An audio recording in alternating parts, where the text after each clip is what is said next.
먼저 제 인사를 드리도록 하겠습니다. 수의학원 원장입니다. 반갑습니다. 그리고 오늘 강의도 제가 합니다. 제가 하는데 오늘 날씨 너무 좋죠? 네, 오늘 날씨 너무 좋아서 이런 날 강연 오기가 쉽지 않은데 이렇게 많이 참석해 주셔서 너무나 감사합니다. 어쨌든 오늘 제가 이렇게 좋은 날씨에 저희 학원을 이렇게 방문해 주셨으니까 제가 굉장히 좀 혼심을 다해서 오늘 준비한 내용을 말씀을 드리도록 하겠습니다. 조금 늦게 오시는 분들이 있으시니까 그 사이에 핸드폰 중간에 울리면 굉장히 창피하잖아요. 그러니까 핸드폰 혹시 지금 이렇게 진동으로 해놓거나 무음으로 좀 해주시면 좋을 듯 싶습니다. 그리고 제 강의는 커야 되나? 잘 안 들려요. 제 강의는 한 1시간 정도로 좀 예약해서 하는데 하다 보면 조금 플러스 마이너스 될 수도 있을 것 같아요. 일단 오늘은 주로 이제 고입 선택에 대해서 강의를 하는데 제가 좀 한번 중3 어머님 한번 손 좀 한번 들어보실래요? 중3 학부모님들. 다 중3. 그 다음에 특목고에 관심 있으신 어머님. 그 다음 일반고에 관심이 있어서 오신 어머님. 나머지는 유학입니까? 들어보고선 유학 보내야 되겠다. 어쨌든 제가 오늘 일반고 얘기도 하고요. 그 다음에 외고 얘기도 하고 자사고 얘기도 하고 이렇게 얘기를 하겠습니다. 얘기는 어차피 이제 고입 선택이 어머님들도 알다시피 대입하고 관련이 있잖아요. 대입하고 관련이 있어서 대입 전형에 대해서 어머님들이 조금은 좀 이해를 하셔야지 고입에 대해서 생각을 하실 수가 있어요. 그래야지 우리 아이한테 어떤 학교가 유리할지 일반고 중에서도 예를 들어서 좀 센 학교를 보내야 되는지 아니면 그냥 적당한 학교를 보내는 게 좋을지 아니면 우리 아이는 자사고 쪽을 좀 보내야 되는 건지 아니면 외고를 보내야 되는 건지 이런 등등의 결정을 하려면 어쨌든 대입 제도에 대한 이 기본 구조를 좀 모르시고는 좀 안 되니까 간략하게 물론 여기 어머님들 아까 제가 보시니까 항상 오시는 어머님들이 자주 뵙습니다. 제가 보기에는 이 정도 강의를 들으셨으면 책을 쓰셔도 될 것 같은데 여전히 오십니다. 어쨌든 하여튼 자주 오시는데 어쨌든 자주 오면 그래도 조금이라도 어쨌든 그 새로운 내용이 있으니까 좀 보시면 좋을 것 같습니다. 어쨌든 처음에는 제가 대입 구조에 대해서 간략하게 말씀을 좀 드리고요. 오늘 대입 설명회는 아니니까 그래도 대입 구조에 대해서는 간략하게 말씀드리고 그다음에 두 번째 고교 선택에서 좀 우리가 어떤 부분들 그러니까 고등학교의 좀 흐름들이 지금 어떤지 이런 것들 제가 좀 말씀을 드리고 결정은 어머님도 좀 판단을 하시고 그다음에 저희 학원에 담임 선생님들 계시니까 그런 선생님들하고도 좀 상담을 하시고 이렇게 결정을 해서 고등학교를 결정하시면 좋을 것 같습니다. 바로 들어가면 일단 처음에 보면 이제 중3 어머님들 같은 경우에 보면 여기서도 고등학교 지금 현재 자녀를 두신 어머님 한번 손 들어보세요. 이런 분들은 입시를 치르셨으면 대략 좀 아는데 대부분 이제 첫 아이고 이러다 보면 사실은 이제 대입에 대해서 좀 잘 모르세요. 막연하게 알고 신문에 나온 것만 이렇게 보고서 이렇게 이것만 보고서 이렇게 말씀을 하시고 이러는데 보시면 우리가 이제 스카이 대학이라고 하는 서울대, 연대, 고대 들어가는 건 진짜 힘든 일입니다. 왜냐하면 여기 보면 11,000명 이렇게 써 있잖아요. 실제 2%가 전체 수험생의 2% 정도 학생들이 들어가는 곳입니다. 우리가 보통 1등급이라고 하면 4% 얘기하는데 1등급도 최상위 1등급이죠. 2% 안에 들어가야지 스카이 대학을 간다. 그 다음에 우리가 원하는 8개 대학들, 여기 나와 있는 한 8개 대학들 정도를 들어가려면 한 4% 정도, 4% 조금 더 넘기는 하는데 대략 이 정도 돼야지 대학을 들어가는 현실이죠. 그래서 인서울 하면 2등급. 2등급 그러면 대략 한 11%인데 한 10% 정도 잡아서 보통 한 10% 이내 아이들이 수도권에 있는 서울의 인서울 대학들 주로 여대까지 포함을 해서 얘기하는 겁니다. 이런 대학까지 해서 들어가는 게 2%입니다. 그러니까 실제 이제 그 정도, 그러니까 그게 수능이건 어쩌건 간에 그 정도의 범위에 있는 아이들이 대학을 진학하고 있다. 그래서 사실은 대학 들어가기 되게 힘들다. 이런 겁니다. 뭐 계열별 입학 정원에 대해서 뭐 간단하게 보면 계열별 입학 정원은 그냥 뭐 문이과 비율인데 학교 위에 그 표는 대학에서 문과하고 이과는 예체능 빼면 거의 비슷비슷하게 뽑습니다. 선발 인원은 보통 여기 44% 이렇게 나와 있잖아요. 그러니까 뭐 거의 비슷하게 뽑고 있다는 걸 알 수가 있고 문이과 학생 비율로 보면 한 6대4 정도 돌렸군요. 여기 문이과 비율을 보면 한 6대4 정도 비율이기 때문에 실제 보면 6대4 정도 비율이니까 제가 싫은가 봅니다.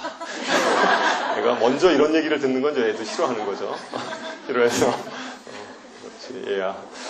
보통 보면 문과하고 이과하고 이렇게 비율을 보면 6대4 정도 비율이죠. 그래서 사실은 그것도 예전에는 한 이과가 좀 더 적었는데 그래도 요새 이과 선호 현상들이 요새 이제 소문이 이과 가면 좀 대학 들어가기가 그래도 좀 수월해 뭐 등등 해서 많이 이제 이과를 가다 보니까 그래도 이과 비율이 많이 커졌습니다. 그래서 한 6대4 정도. 뭐 이 정도는 그냥 수치적으로 그냥 좀 기억해 두시면 좋을 것 같습니다. 그 다음에 이제 수시와 정시 비율인데요. 수시와 정시 비율인데, 보통 그 신문에서 이렇게 발표하는 전국에서의 비율은 한 6대4 정도 돼요. 전국의 비율은 6대4 정도. 보통 한 65%, 33%, 그 정도 되는데, 뭐 대략 보면, 2월 인원 생각하고 이러면 한 6대4 정도, 전국 평균으로 보면 한 6대4 정도 되는데, 상위 대학들을 기준으로 보면, 선호대학이죠. 상위 대학들을 기준으로 보면 대략 한 7대3. 그러니까 70%는 수시로 뽑는다는 겁니다. 수시에 대해서는 제가 간략하게 그 다음 장에서 말씀을 드리도록 하겠습니다. 그러니까 상위 대학들은 한 70%를 수시로 뽑는다는 사실도 좀 기억을 해야 됩니다.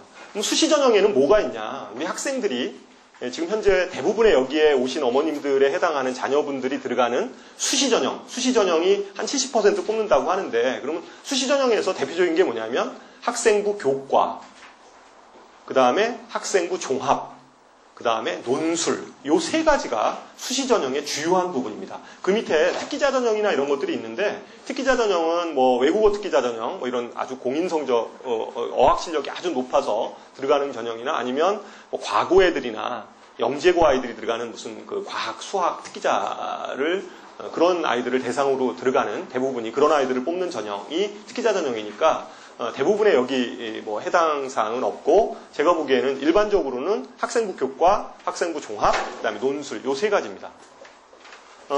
그런데 뭐 요 세 가지에 대해서 제가 말씀을 드리면 전형의 차이는 학생부 교과와 학생부 종합이 뭐냐 혹시 모르는 어머님들 계실까봐 제가 다시 한번 좀 부연 설명하면 학생부 교과는 진짜 교과 성적으로 가는 거예요. 그러니까 교과 성적이 우수한 학생들. 그러니까 주로 교장 선생님이 추천을 합니다. 얘는 저희 학교에서 전교 1등이에요. 이래야 추천서를 써줘요. 그러니까 그런 학생들 위주로 해서 뽑는 겁니다. 보통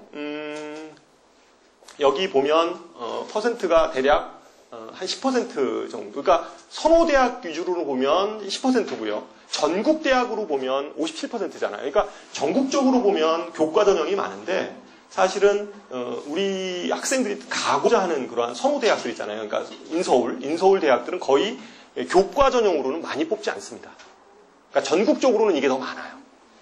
그러니까 지방의 뭐 국립대학이라든가 지방의 좀 그런 대학들은 학생부 교과로 많이 뽑습니다. 왜냐하면 그 지역에 좀 이렇게 좀 하는 아이들, 이런 아이들을 좀 많이 그 지역 아이들을 좀 뽑기 위해서 교과 전형을 많이 쓰는데 선호대학들, 8개 대학만 하더라도 교과 전형은 그렇게 크지 않죠. 그러니까 그렇습니다. 여기는 주로 선발하는 게 추천 전형 위주로, 특히 8개 대학, 그러니까 하여튼 그 좀 주요 대학들, 이런 대학들은 추천 전형을 주로 많이 씁니다. 그건 뒤에서 좀 자세하게 제가 좀 설명을 해드릴 거고요. 그 다음에 교과 전형 말고 종합 전형이라는 게 있는데, 종합 전형은 어떤 거냐면 교과 성적에다가 비교과를 집어넣은 거예요. 비교과 성적을 집어넣은 건데, 비교과라는 것은 뭐 이런 겁니다. 뭐 동아리 활동, 수상 경력, 그 다음에 과목별 세부 특기사항, 뭐 이런 것들을 좀 보면서, 그 다음에 자소서, 이런 것들, 학생 기록부에서 교과 성적 이외의 어떤 활동들을 보고선 그 학생을 판단하는 거죠. 그러니까 그러한 전형. 그래서 요새 보면 이러한 전형을 입학사정관 전형이다, 이렇게 표현을 합니다. 그러니까 이게 학생부 종합전형입니다. 학생부 종합전형은 실제 굉장히 좀 퍼센트가 큽니다. 그래서 많은 이런 언론이나 신문이나 이런 데 보면 학생부 종합전형 이 부분에 대해서 굉장히 강조들을 많이 하는데 이것도 좀 저희 분당에서는, 이 분당 지역에서는 좀 검토를 해봐야 됩니다. 실제적으로 이 데이터를 가지고 학생부 종합이 지금 그럼 분당에서 굉장히 먹히고 있냐, 이게 실제 이런 것들도 좀 볼 필요가 있습니다. 어쨌든 선발 퍼센트는 이 부분이 굉장히 많습니다. 이게 왜 그러냐면 특히 이 선호대학에서 굉장히 높잖아요. 8개 대학에서 높은 이유는 이런 겁니다. 그러니까 사실은 자사고죠. 자사고. 특목 자사고 아이들은 학생부 성적이 거기는 막 애들이 잘하는 애들이 버글버글 하니까 학생부 내신 성적 따기가 쉽지 않습니다. 그런데 일반고하고 비교해보면 예를 들어서 이런 거죠. 자사고에서 한 뭐 4등급 하는 아이가 일반고에서 거의 뭐 1등급 하는 아이하고 거의 실력이 비슷하다라고 본다면 실제 뭐 수능 성적이나 이런 거 비교해보면 실제 그렇습니다. 그러니까 대학에서는 4등급이라고 이 학생을 안 뽑을 이유가 없죠.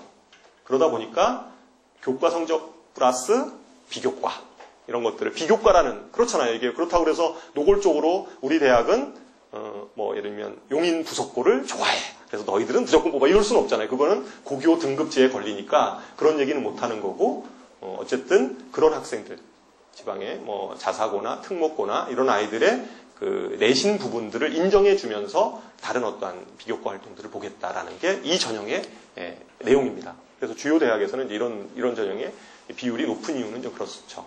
그 다음에 또 하나는 논술 전형을 볼 필요가 있는데 어머님들 요새 이제 신문지상에 보면 논술 전형이 점점 축소된다 막 이렇게 발표를 하시는 거 아마 보실 거예요. 그래서 논술은 안 해도 되겠구나 이렇게 생각을 하시기가 쉬운데 통계 보시면 전국 대학 비율로 보면 그 얘기가 맞죠. 6.3%입니다.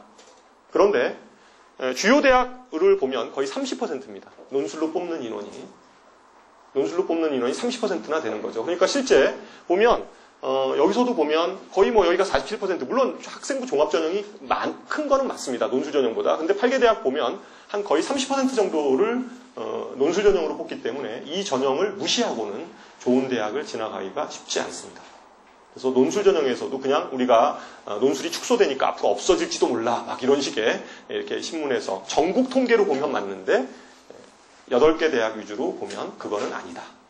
그러니까 지방대학 우리 아이는 뭐 지방대학일 것 같아 이렇게 보면 그런 어머님들은 안 계시겠지만 그런 분들은 논술 준비 안 해도 되지만 기본적으로 서울에 있는 자기가 원하는 대학을 이렇게 높은 대학을 가려면 논술 준비를 해야 된다 이런 겁니다. 전형의 특징에서는 뭐 그 얘기 좀 간단하게 그러면 여기서 세부 항목을 좀 제가 좀 더 말씀을 드리도록 하겠습니다. 학생부 교과 전형인데요. 아까 학생부 교과 전형은 말 그대로 그냥 교과서 그러니까 그 교과 성적을 가지고 전형을 하는 겁니다. 그럼 어느 정도 아이들이 여기에 들어가느냐 실제적으로 그리고 보통 이러한 전형은 추천 전형이라고 그랬잖아요. 그러니까 어떤 아이들을 추천하냐 그리고 그 학생들의 내신 등급이 어느 정도 되냐라고 하면 보통 인문계 아이들은 그러니까 한 8개 대학 기준으로 보면 인문계 아이들은 등급으로 보면 1.3등급 그냥 평균으로 얘기하면 1.3등급 정도 돼야지 명함을 내밀 수 있습니다. 그것도 된다는 보장보다는 학교마다 좀 다르니까 어쨌든 한 1.3등급. 1.3등급에 대해서 어머님들이 이제 개념이 없으실 수 있어요. 제가 간단하게 말씀을 드립니다. 고등학교 내신 성적은 1학년, 2학년, 그 다음에 3학년 1학기 것까지 들어갑니다. 수시는. 그렇잖아요. 그러면 학기가 몇 학기예요? 5학기 성적이 들어가는 거죠. 5학기 성적에서 인문계 기준에서 1.3등급, 그것도 뭐 서울대, 연고대 얘기하는 거 아닙니다. 그냥 뭐 한 8개 대학 정도 되는 아이들이 일반 고등학교 기준입니다. 특목고 기준이 아니고, 일반 고등학교 기준으로 해서 1.3등급 정도를 맞으려면 성적표 교과 성적상에 보면 거의 대부분이 1이에요. 다 1등급이에요. 다 1등급. 간혹 가다가 어떤 학년에 2등급 하나 정도가 이렇게 섞여 있을 뿐이지, 실제 거의 대부분이 다 1입니다. 다 1로 찍혀져 있는 거예요. 1등급이라고 하면 4%를 얘기하는 겁니다. 우리가 보통 이과가 150명이다 그러면 4%는 몇 명이에요? 6명입니다. 전교 6등 이내 그것도 한 과목 수학만 잘하는 게 아니라 주요 과목이 다 6등 이내에 들어가 있다는 얘기예요. 거의 대부분이. 그 정도 내신 성적을 가져야 교과 전형을 지원할 수 있다. 일반고 기준으로 해서 그런 거고, 자연계도 거의 비슷합니다. 자연계도 한 1.5 이내 정도 돼야, 1.5 정도까지 돼야 그런 한 8개 대학 정도의 명함을 좀 내려서 경쟁력이 있게 경쟁할 수 있다, 이런 거죠. 그리고 이러한 전형들은 대부분이 추천 전형인데, 참고로 좀 보시면 뭐 서울대 2명이죠. 그 다음에 고대 4명, 뭐 이렇게 쭉 나와 있어요. 여기서 좀 특이사항만 제가 말씀을 드리면 읽어보시면 되는데, 그래서 뭐 카이스트 2명, 그 다음에 뭐 지스트, 그 다음에 2명, 그 다음에 하여튼 뭐 요새 많이 생겼어요. 요새 카이스트 같은 그런 학교들이 좀 많이 생겼고, 그 다음에 여기 보면 그 서울시립대가 좀 약간 특이한데요. 서울시립대는 추천을 어떻게 보냐면 전교생의 2%, 그러니까 재학생 기준에서 2% 인원을 추천을 받습니다. 재학생 기준에서 2%를 추천을 받게 되는데, 그 학생들을 논술 전형에서 그 학생들만 뽑습니다. 웬만하면 다른 학교는 논술 전형은 특별하게 내신 성적 안 보거든요. 그냥 논술만 잘 보면 괜찮습니다. 근데 뒤에서 그것도 설명할 텐데, 이 서울시립대는 그냥 학교장이 추천하는 아이들만 논술 시험을 보게, 이렇게 하는 전형이 서울시립대 전형입니다. 추천 전형에서. 그게 좀 특이하고요. 나머지는 뭐 여기 인원수별로 이렇게 합니다. 여기서 그러면 이 인원을 그러면 학교에서 교장 선생님이 학생들한테 골고루 나눠주냐? 골고루 나눠줄까요? 1등에서부터 10등까지 쭉 줄 세워가지고 너는 서울대, 너는 고대다, 너는 이화여대, 뭐 이렇게 줄 세워서 이렇게 해주진 않습니다. 그러니까 학교에서도 알아요. 몇 등급 아이가 붙는다는 걸 알기 때문에 그 등급이 안 되면 안 써줍니다. 추천 자체가 뭐 뻔히 알아요. 예를 들어서 뭐 한 1.8 이래가지고 1.8등급인데 그 아이가 교과 전형에 안 될 거 뻔히 아는데 추천서를 써주진 않죠. 뭐 신뢰 문제도 있고 뭐 그렇게 안 되는 거 뻔히 알면 그렇게 써주지 않습니다. 오히려 한 장에 몰아서 어떤 하이한테 이렇게 여러 장을 써줄 수도 있어요. 그냥 될 아이들한테 그냥 써주는 거죠. 왜냐하면 이 추천서는 한 장 써버리면 그 다음에는 못 쓰잖아요. 그러니까 될 만한 아이들한테 중복해서 써줍니다.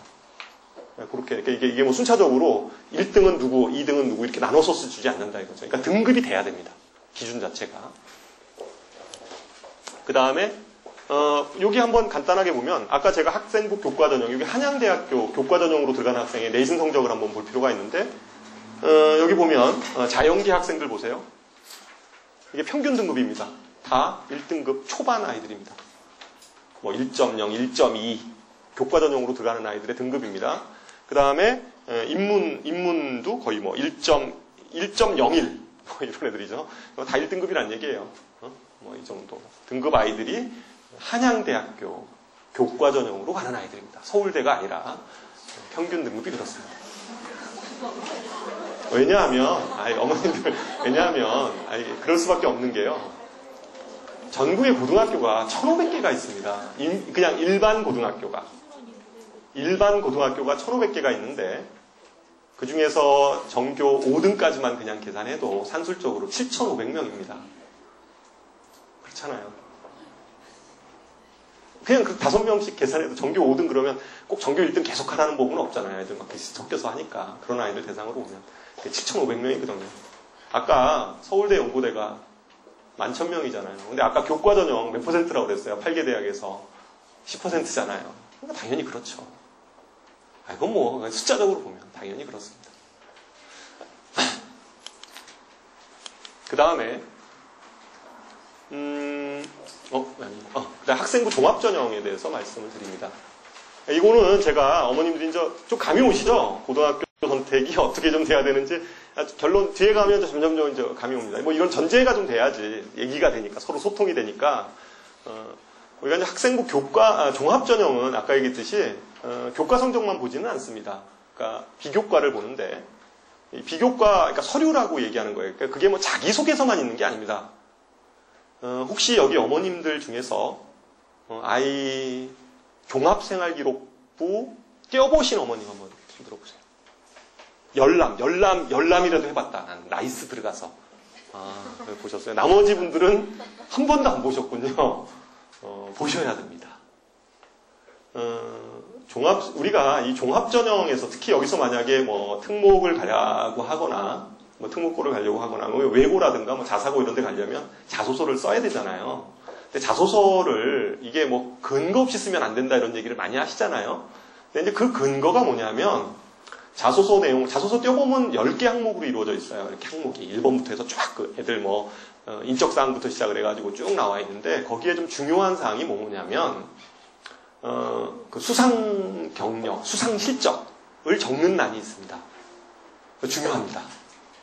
학교에서 수상 실적, 그러니까 무슨 요새는 교과부에서 막 그런 것도 막 남발을 해요. 고등학교에서 막 이렇게 막 줍니다. 그냥 대학 붙으라고. 종합전형이 많으니까 고등학교에서 막 이렇게 남발을 하는 경우들도 있는데 그거 그래서 남발 못하게 교내 경시대회도 이제 횟수를 제한하고 모집 단위를 굉장히 크게 이렇게 해서 하는 것만 인정을 하게, 그리고 그게 몇 명 참여했는지, 그 다음에 뭐 지금 1학년, 2학년, 3학년 전체가 참여한 행사인지 아니면 한 개 반, 그러니까 한 개 클래스가 참여해서 예를 들면 상을 준 건지 이런 게 좀 검증이 돼야 되잖아요. 그래서 그거를 적게 하는 거죠. 그 다음에 명칭도 뭐 물리 경시대회 이런 식의 과목 이름은 못 들어가게 만들었어요.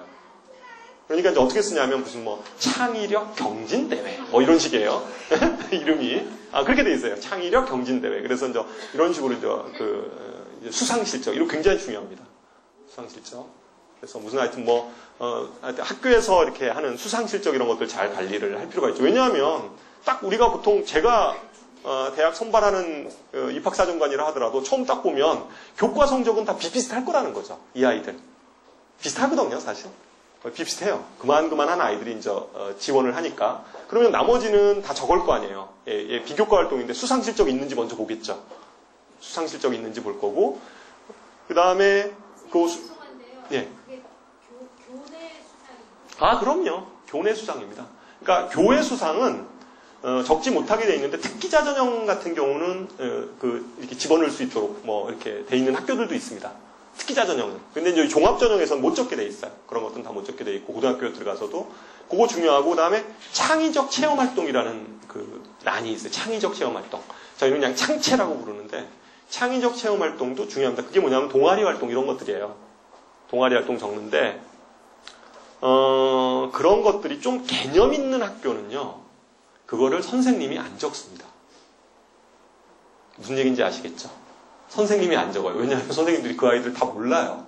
얘가 무슨 생각을 하고 있는지, 어느 과를 가고 싶은지, 사실 이런 것들에 대해서 굉장히 막연하죠. 그러니까 보통 일반 자사고들은요 학생들이 적게 해요. 창의적 체험활동 내용을 학생들이 적게 합니다. 읽어보면 굉장히 재밌어요. 말도 안 되는 얘기도. 그러니까 뭐 보면 그러니까 이제 보면 그게 요새 일반고들은 그런 학교도 있고 아닌 학교도 있고 그런 것 같아요. 창의적 체험 활동에 대해서 학생 보고 일단 선생님들이 다 적기가 너무 힘들어요. 그리고 그분들도 업무량이 이게 장난이 아닙니다. 학생 하나에 대해서 그거를 다 적어줘야 되니까 그것도 대충 적으면 안 되잖아요. 아이들이 좋게 적어줘야 되니까 이게 대입시하고 관련이 돼 있으니까 그러다 보니까 요 창의적 체험 활동의 내용들을 학생들이 좀 스스로 쓰게 이렇게 해요. 근데 거의 뭐 쓰면 그냥 그렇게 복사해서 붙입니다. 수시로 그래서 어머님들도 이 창의적 체험 활동 내용들에 어떤 내용이 좀 들어갔는지, 빠진 게 있는지, 아니면 좀 더 좋은 내용을 집어넣을 수 있는지 이런 것들 뭐 웬만하면 다 써주실 거예요 아마. 그래서 관심을 좀 가지셔야 됩니다. 그러니까 수시로 우리 아이가 내신 성적도 좀 웬만큼 되고, 그 다음에 이 부분에 대해서 좀 이렇게 종합전형의 대상자라고 생각하면 물론 학교에서도 관심을 갖지만. 어머님들도 이제 그 생활기록부에 지금 어떤 내용이 지금 적히고 있는지 이런 것들에 대해서 알아야 되고, 좀 더 적극적이면 그거 좀 쓸 때쯤 되면 이렇게 한글 파일로 해가지고 이렇게 보내드리면 USB로 이렇게 드리면 이렇게 봐서 이렇게 좀 참고해서 적어줄 수 있잖아요, 그죠? 그래서 이제 오히려 이제 그런 창의적 체험 활동 굉장히 중요하죠. 그 중에서는 뭐 특히 이제 동아리 장 같은 거 하면 좋잖아요, 그죠? 동아리 장 같은 거 하면 좋은데, 근데 제가 요새 보면, 저는 이제 종합전형 이게 요새는, 이게 막 좀 약간 너무 막 이렇게 만들어지는 것 같아요. 제가 어느 학교라고 얘기는 안 하는데, 자사고 같은 경우는요, 학생들이 사실은 동아리 활동 하지도 않으면서, 유령 동아리들이 만들어져요. 지네들끼리. 무슨 얘기인지 아시겠죠? 유령 동아리들이 만들어져요. 그리고 무슨 학습 동아리 막 이런 것들도 만들어져요. 활동은 하나도 없습니다. 거기서 무슨 부장을 하고 막 이런 것들이 적혀요. 이게 웃긴 거죠. 이게 사실은 어떻게 보면. 근데 그러니까 오히려 이제 기숙학교 이런 데 있잖아요. 기숙 자사고들 이런 데 보면 그런 거 친하니까 친구들끼리 모여가지고 우리 동아리 해가지고 돌아가면서 부장을 하나씩 맡아. 동아리가 막 몇백 개 돼요. 학교에. 몇백 개 돼요. 그러니까 자기 저기에 맞게. 그러니까 이런 창의적 체험 활동. 근데 어쨌든 지금 분위기가 그러니까 이쪽 준비를 만약에 한다면 그걸 준비를 이제 고등학교 가서 해야 된다라고 하면 그런 것들도 신경을 써야 됩니다. 창의적 체험 활동 중요해요. 우리가 종합평가 할 때 중요하고. 그 다음에 또 한 가지는 세부 특기 사항입니다. 과목별 세부 특기 사항. 이거 굉장히 중요하죠. 이거 많이 보죠. 뭐 뒤에 보면 뭐 독서 활동 이런 것들도 물론 중요할 수 있으나 그런 것들은 그것도 뭐 독서 활동 이런 것들도 본인이 그런 것들은 거의 대부분 이렇게 써서 이렇게 선생님한테 제출하면 되는 거니까 본인이 관리를 하는 데인데 과목별 세부 특기 사항은 굉장히 중요합니다. 진짜로. 자기가 만약에 물리학과를 가려고 해요. 근데 물리학과를 가고 싶으면 그 물리를 가리키는 선생님의 좀 뭔가 좋은 얘기가 거기 담겨져 있어야 되잖아요. 아이가 그 부분에 대해서. 그렇잖아요. 만약 경제학과를 가려고 해요. 그러면 아이가 무슨 경제활동에 대한 이런 것을 두드러진 어떠한 수업 시간에서 수업 교과 외에 어떠한 내용들이 담겨져 있어야 되잖아요. 특히 그래서 정교권 어머님들은 그러한 어쨌든 일반 고등학교에서는 이런 종합 전형으로 대학을 진학하려면 이 전형으로 대학을 진학하려면 사실은 학생부 관리가 돼야 돼요. 학생부 관리라는 게 뭐냐면 교과 성적만 관리하시는 게 아니라 거기 세부 특기 사항에 어떤 내용이 들어가는지를 어머님이 수시로 체크하시고 그 다음에 한 학기 말 정도 되면 이렇게 그 과목에 대해서 자기가 전공과에 대해서는 미리 좀 내용을 작성해서 선생님들의 수고를 좀 덜어드리는 게 좋습니다. 이 내용대로 좀 적어주세요. 가능하면. 이렇게 해주시면 적어드립니다. 뭐 특별한 거 아니에요. 뭐 교과 성적은 바꿀 수 없지만 특기사항 이런 건 적을 수 있잖아요. 조금이라도 좀 좋게 적을 수 있으니까 그런 것들은 그렇게 관리를 하시는 게 좋습니다. 그러니까 그 항목만 좀 잘 관리를 하시면 수상실적 그거는 좀 조작이 좀 힘들고요. 그다음에 아까 했듯이 체험활동, 창의적 체험활동, 그다음에 세부 특기사항 이 세 가지 부분에 대해서는 좀 잘 관리를 하실 필요가 있다. 어쨌든 종합전형은 이제 그런 겁니다. 그러니까 그러한 내용들을 평가하는 거예요. 그런 내용을 평가하는 거고 교과 성적도 어떻게 돼야 되냐면 교과 성적이 여기는 무조건 1등급 이게 중요한 게 아니라 1학년 때 예를 들면 한 2등급 정도 맞았어요. 근데 1학년 때 2학년 때는 성적이 그거보다 좀 더 높아져야 됩니다. 좀 떨어지면 좀 약간 얘기가 스토리가 안 맞아요. 그렇잖아요. 그럼 뭐 1학년 때는 좀 하다가 2학년 때 뚝 떨어졌네. 그러면 저 학교에서는 얘 뭐지? 이과야. 그러면 얘는 공부량이 좀 많아지면 못하는 아이구나 이렇게 판단할 수 있잖아요. 3학년 때 되면 더 떨어져. 이건 힘들어요. 그건 힘들고 오히려 1학년 때는 좀 망하더라도 2학년 때 발전하고 3학년 때 이렇게 찍는 이런 형태의 성적 분포를 가져야지 경쟁력이 있겠죠. 예를 들면 똑같은 1.5등급이라 하더라도 발전적인 아이와 아니면 1학년 때는 무지 잘하다가 이렇게 점점 하향세를 타는 이런 아이들 이런 것들은 좀 힘드니까 어쨌든 그런 성적에 있어서도 그런 분포 이런 아이들이 이제 대상자들입니다. 보통 보면 이건 내신 성적 분포예요. 내신 성적 분포를 보면 교과 전형보다는 조금 떨어지는데 그래도 만만치 않습니다. 정교권 아이들이 늦는 거예요. 이 전형 아무나 늦는 거 아닙니다. 이것도 이거 비교과 활동 잘하면 막 들어간다라고 생각하시면 천만의 말씀이십니다. 경희대만 하더라도 1.5. 여기서 3.5는 뭘까요? 경희대 3.5. 제가 보기에는 특목 아이들은 아니고요. 특목 아이들일 수 있겠지만 특목 아이들은 아닌 거 같아요. 자사고 아이들은 아닌 것 같아요. 그러니까 이것도 전국형 자사고 아이들은 아니고 여기에 집어넣는 3.5 정도면 특목이나 자사보다는 일반고 아이들인데요. 일반고 아이 중에서 그런 아이들이 있어요. 특정 과목을 아주 잘해. 수학하고 과학은 잘하고 국어는 좀 못해가지고 그런 아이들 있잖아요. 그리고 비교과 활동이 있는 거예요. 그러니까 비교과 활동에서 그럼 또 하나 중요한 게 뭐냐? 지금 이 학생을 보면 지금 여기 등급 있잖아요. 이게 교과 등급이 한 2.3등급 정도 되는데 2.3등급 되고 밑에는 2.1 정도 되는데 이게 특목 아이가 아니고요. 일반고 아이예요. 하나는 서울 아이고 하나는 지방 아이입니다. 위에 거는 서울, 밑에 거는 지방 이렇게 됩니다. 위에 아이는 문과인 것 같은데 2등급 가지고 성균관대 붙었으면 굉장히 잘 간 거죠. 굉장히 잘 간 건데 이 학생은 뭔가 특별한 게 있잖아요. 여기서 제가 보기에는 붙었던 이유는 요건 것 같아요. 얘가 논문을 3편을 썼어요. 학교에서. 고등학교 생활하면서 논문을 3편을 썼는데 그 논문이 학술지에 실렸어요. 그게 얘기가 되잖아요. 이건. 그죠?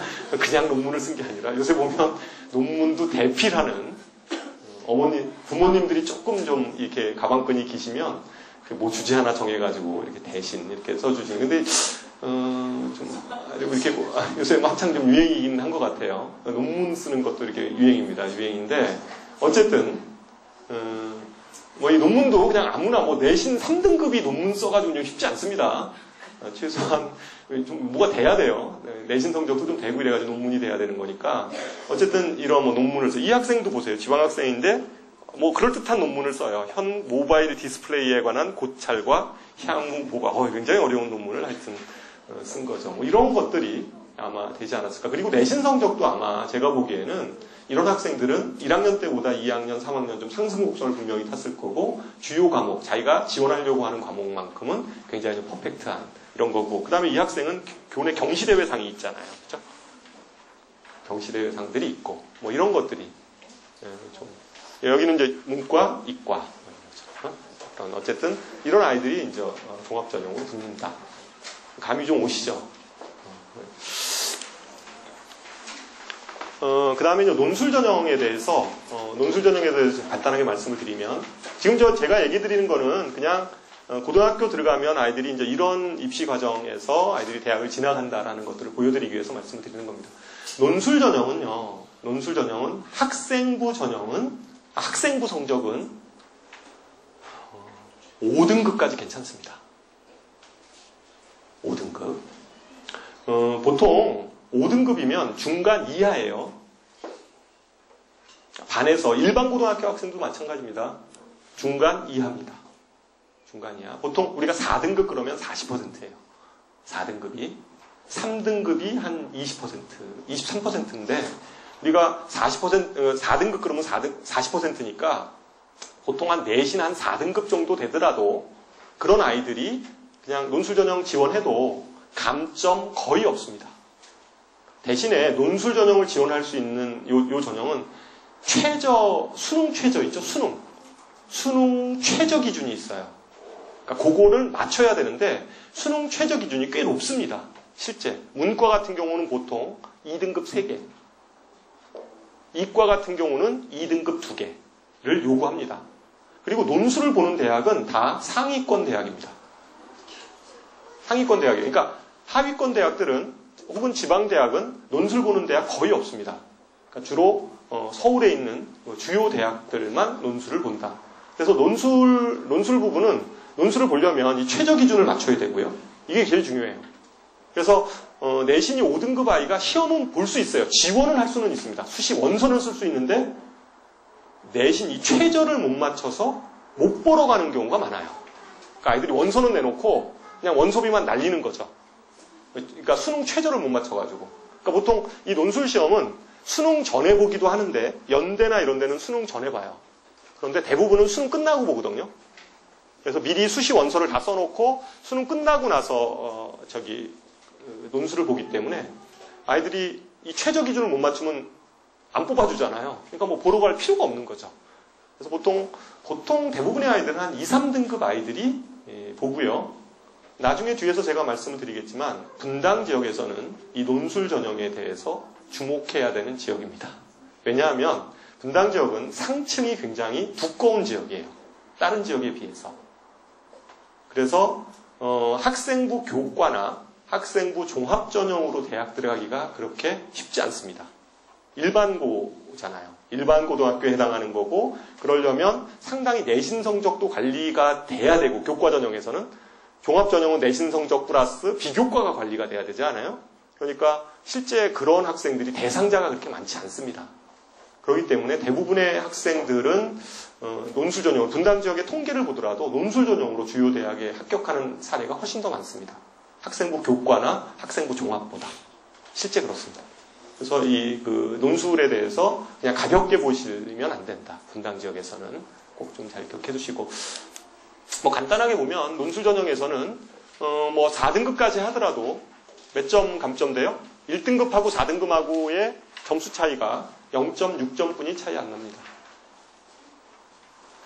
0.6점이 차이 안 나요? 실제 1등급하고 뭐 4등급, 5등급하고 0.6, 뭐 위에 거 고대 같은 경우에는 뭐 0.8. 보통 논술은 10점 이상 차이 납니다. 그렇잖아요? 얼마든지 뒤집을 수 있어요. 교과 성적은 아무것도 아닙니다. 그러니까 수능 최저 맞추고 논술 잘 준비하면 주요 대학에 합격할 수 있는 확률이 커집니다. 많은 학생들이 이거 잘 준비 안 합니다. 학교에서도 굉장히 취약 지역이죠. 학교에서도 좀 지도하기 힘든 부분이고, 그래서 학교에서는 주로 뭐 종합 얘기를 많이 하세요. 학생부 종합 얘기를 막 많이 하시거든요. 물론 학교의 입장도 이해는 갑니다. 왜냐하면 학교는 꼭 상위권만을 아이들을 지원하는 건 아니니까 지방대나 이런 데까지 다 아이들 고려하면 그렇잖아요. 잘하는 애들만 그렇게 얘기할 수는 없잖아요. 공교육 하시는 분들이니까. 그렇다고 본다면 종합전형이 중요하죠. 교과전형이나 이런 것들이 중요하지만 실제 이제 어머님들이 상위권이나 서울 지역의 대학을 원하는 이런 어머님들의 입장에서 보면 객관적으로 봤을 때 분당 지역에서 교과전형이나 종합전형으로 대학 들어가기가 그렇게 만만치 않다는 거는 알거든요. 어머님들 뭐 고등학교 어머님들 자녀 둔 어머님들은 다 알고 계시는 사실이에요. 그런 걸로 보면 우리가 종합전형에 대해서 이걸 무시해서 이렇게 넘어갈 수 있는 상황이 아니라는 겁니다. 어쨌든 등급 차이는 별거 없다. 뭐, 요 얘기는 간단하게 지금 해당 사항은 우리 지금 중3 어머님들은 그냥 영어만 절대평가로 바뀌는 이런 아이들입니다. 절대평가로 17년부터 바뀌게 되고 아마 그것에 대한 정확한 기준, 어떻게 반영을 할지는 곧 발표를 할 겁니다. 그래서 이제 그렇고, 그 밑에 만약에 동생이 있으면 현재 중학교 1학년부터는 통합 수능을 치르게 됩니다. 통합 수능이라는 건 이과도 사회를 수능 시험을 보는 거예요. 뭐 문과도 과학을 시험을 보고 뭐 이런 식의 수능 체계가 개편이 되는데 아직 그 안만 나왔고 정확한 것이 결정된 건 아닙니다. 그냥 참고하라고 제가 적어드린 거고요. 그 다음에 우리 학생들이 해당하는 사항이 지금 여기입니다. 그래도 많이 줄었죠. 인원이 많이 줄어서 한 45만 정도 되는데 이건 재학생 기준이고요. 실제 재수생이 붙으면 50만이 조금 넘을 겁니다. 그러니까 예전보다는 좀 경쟁 면에서 조금 완화가 된 건 사실이나 대학에서도 입학 정원을 축소시키고 있습니다. 2017년부터 3만 명이나 줄입니다. 물론 뭐 전국적으로 줄이는 거니까 조금씩 줄여지는 거니까 그래도 어쨌든 예전보다는 좀 인원이 적어서 경쟁에서는 조금 완화된 거는 분명합니다.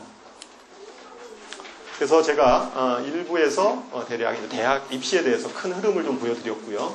지금부터는 그러면 고등학교 얘기를 좀 해보도록 하겠습니다.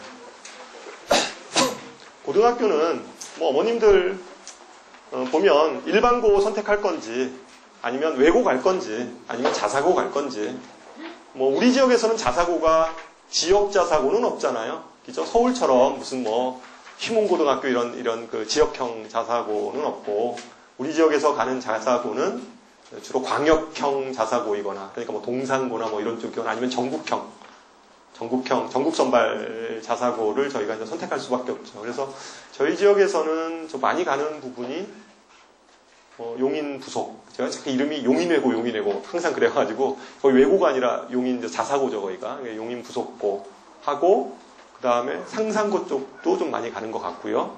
요즘 뭐 북일고 이런 데도 좀 가는 것 같아요. 북일고 이런 데도 가고 그리고 이제 뭐 어쨌든 이제 그런 학교들이 이제 전국형 자사고 그다음에 뭐 한일고 뭐 이런 데도 좀 뭐 하고 뭐 하여튼 등등 있는 것 같아요. 자사고 쪽으로는 외고는 뭐 많잖아요. 경기도권에도 많이 있으니까 뭐 경기외고, 과천외고, 여기 뭐 성남외고, 그다음에 뭐 수원외고 뭐 등등등 이렇게 좀 많이 가고 있습니다. 어쨌든 그런 고등학교들이 있는데 이런 고등학교에 들어가서 아이들이 어떤 추이를 보이는지 그럼 그 학교 만약에 자사고를 들어가면 어느 정도 해야지 자사고 아이들이 다 좋은 대학 가는 거 아니거든요. 일반고는 뭐 좀 어쨌든 분당 지역의 특성은 제가 좀 뒤에서 얘기를 할 거고 자사고에 대해서도 또는 외고에 대해서도 어떤 지금 현재 추이를 보이고 있는지 이런 것들을 좀 간략하게 제가 좀 말씀을 드리도록 하겠습니다. 일단 고교 유형 학생별로 보면 아까 제가 얘기했듯이 일반 고등학교는 약 한 1,500개 정도가 있고요. 나머지가 이렇게 쭉 있는데 이렇게 구분하는 건 전 좀 반대가 돼서 다시 하나 자료를 만들었습니다. 그러니까 여기서는 그냥 일반 고등학교가 한 1,500개 되더라. 1,500개 되더라. 그럼 거기서 전교 5등까지 계산하면 한 7,500명이 어쨌든 상위권 애들이더라. 이죠? 서울대, 연고대 11,000명 뽑는데, 예? 근데 그 애들만 있는 게 아니잖아요. 뭐 여기 뭐 특목 애들도 있고 막 여기 이제 과고 애들 막 이렇게 있는데 좀 더 제가 분리를 해보면 우리가 영재학교라는 게 있어요. 그게 한 800명 정도 뽑습니다. 이 아이들은 영재학교 아이들은 주로 어디를 가요? 어디를 가죠? 서울대나 카이스트나 포스텍이나 이런 데를 갑니다. 어쨌든 대부분의 아이들이 한 800명 정도 돼요. 그 다음에 이제 과고 애들이 한 1,600명 정도 됩니다. 그죠? 그래서 요거 두 개 더하면 한 2,500명 정도 되죠. 여기 영재고나 과고 아이들의 집단은 좀 아이들이 중학교에서도 굉장히 좀 뛰어난 아이들이잖아요, 실제. 그래서 이와 같은 요런 애들, 요 집단 아이들이 한 2,500명 정도 있고요. 그 다음에 전국형 자사고 아이들이 약 한 3,000명 정도 있습니다. 전국형 자사고 아이들이 3,000명. 물론 자사고에서 이과까지를 보면, 이거 문이과 좀 분리해보면 이과가 좀 많거든요.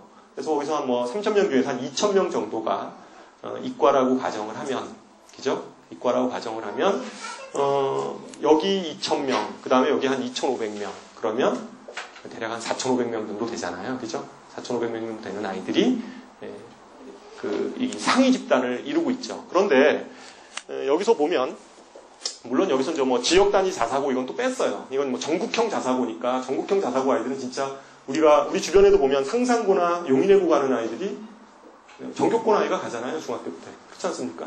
그런 아이들이 이제 가는 그런 집단인데 이 아이들의 집단하고 요 밑에 한번 보세요.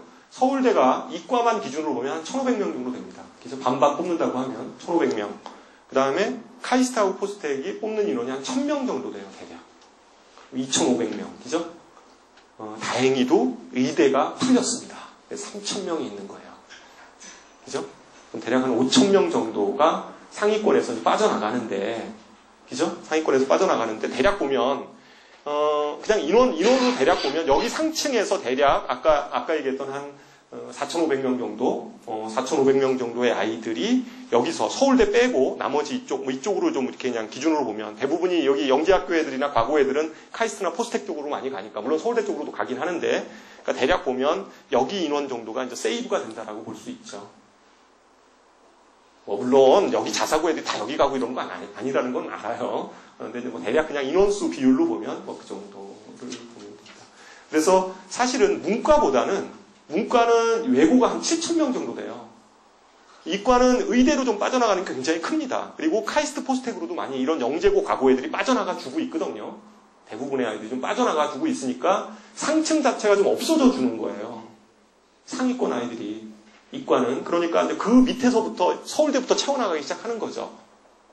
서울대부터 이렇게 쭉 채워나가기 시작하니까 상대적으로 이과를 가면 좀 유리하다는 이유가 좀 대학 가기가 좀 그나마 좀 이 상위권 아이들도 좀 유리하다는 이유가 이제 그런 이유죠. 근데 이제 문과는 빠져나갈 데가 없잖아요. 빠져나갈 데 없이 7,000명부터 시작을 해서 뭐 국제고 한 1,000명 그래서 대략 한 뭐 8,000명 정도 인원이 쭉 그 상층에서부터 이렇게 채워져 나가니까 사실은 이제 인원도 좀 더 많고 상층이 그냥 서울대부터 채워나가기 시작하는 거죠. 그러니까 대학 들어가기가 굉장히 어렵습니다. 사실은 문과 같은 경우에 보면 수능도 굉장히 기준 자체가 뭐 서울대, 연고대 정도 가려면 뭐 다 1로 찍어야지 이렇게 되는 거의 대부분 성적표 보면 다 1이에요. 뭐 거의 대부분 다 1. 1등급 다 1등급으로 찍히는 수능도 그렇습니다. 수능도. 그래서 어쨌든 고교 학생 수 분석으로 보면 대략 우리가 대체적으로 상위권 아이들이 어느 정도 인원이 있는지 뭐 이런 것들을 좀 볼 수 있는 겁니다. 상위권 집단들이.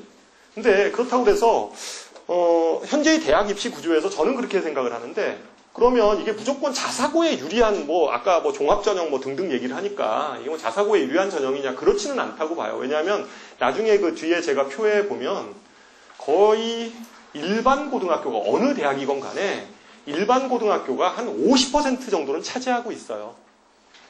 서울대다. 그럼 서울대 한 50%는 일반 고등학교 학생들입니다. 연대다. 연대 한 50%는 일반 고등학교 학생이 가고 있는 거거든요. 그렇기 때문에 실제 무조건 자사고나 이런 전국형 자사고 쪽을 들어간다고 해서 아이들이 합격이 보장되는 건 아니라는 거죠. 그러면 이런 우리가 일반 전국형 자사고에서 몇 등급 정도를 해야지 아이가 진짜 좋은 대학을 가는지. 그러니까 뭐 이런 거죠. 제가 이제 이 전국형 자사고 정도 아이급이면 그래도 중학교 때 정교권 아이잖아요. 그리고 어머님들의 눈높이는 그냥 무슨 예를 들어서 중앙대나 이 정도 수준은 아닐 거라고 생각을 합니다. 만약에 문과를 기준으로 보면 최소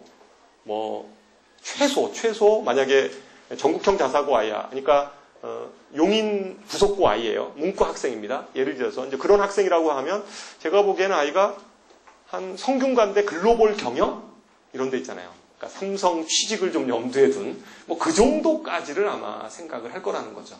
웬만큼 하면. 근데 그 정도 기준으로 본다고 했을 때 그 정도를 아이가 이 정도 그룹 아이들이 그 정도 대학을 가려면 그 학교에서 몇 등급 정도 유지가 돼야 되는지 이런 것들을 생각해 봐야 되는데 몇 등급일 것 같아요. 용인외고다. 용인외고 문과다. 그러면 문과에서 서울대 연고등 정도를 가려고 한다. 몇 등급 정도까지 갈 것 같아요. 보통 용인 부속고 정도면 한 4등급 정도. 4등급대, 내신 성적 기준으로 해서 4등급대 정도를 유지를 해야지 돼요. 그 밑에 아이들은 진짜 얼추당치도 않는 학교를 갖고 있습니다. 재수를 하거나, 재수를 하겠죠. 재수를 합니다. 재수를 해서 이제 보통 하죠. 만약에 외고다. 외고 기준으로 보면, 요즘 기준으로 봤을 때 외고는 한 몇 등급까지 아이들이 좀 그래도 한 8개대나 이 정도 이렇게 갈 것 같아요. 물론 대원외고 이런 데 빼고요. 외고 한 몇 등급 정도 돼야지 한 8개 대학 정도 이렇게 좀 볼까요? 3등급 정도예요. 3등급 이하로 내려가면 그 집단에서 3등급 이하로 내려가면 일반고와 별로 다를 바 없습니다. 재수하겠죠. 실제. 그래서 그거는 아까 얘기했듯이 이게 꼭 아까 무조건 중학교 때 좋은 어머님들이 이제 특목을 지원하는 이유는 특목이나 자사를 지원하는 이유는 저거잖아요. 분위기. 뭔가 학업 분위기 하나. 그 다음에 거기 가면 수능 성적이 잘 나올 거야. 아무래도 분위기가 좋으니까. 맞는 사실입니다. 그게 틀린 얘기는 아니에요. 그래서 그것과 관련된 자료를 좀 더 보여드리도록 하겠습니다. 이게 외고 자료인데요. 외고 자료인데, 이건 종로 입시연구소에서 나온 자료입니다. 제가 임의로 만든 자료는 아니고, 이게, 외고에 보면, 지금 표를 어떻게 보시면 되냐면, 이게 이제 수능이에요. 수능이 4개 영역으로 돼 있잖아요. 국영수, 사회. 사회가 2과목 보는데 50점, 50점. 그래서 100점입니다. 그래서 400점 만점입니다. 그러니까 국어 100점, 국영수, 그러니까 100, 100에다가 사회가 50점, 50점. 그러니까 400점 만점에서 390점 이상 받은 학생들입니다. 390점 이상 받은 전국의 학생들 중에서 이 외고는 어떤 외고냐면요. 이 외고는 대원외고 학생들입니다.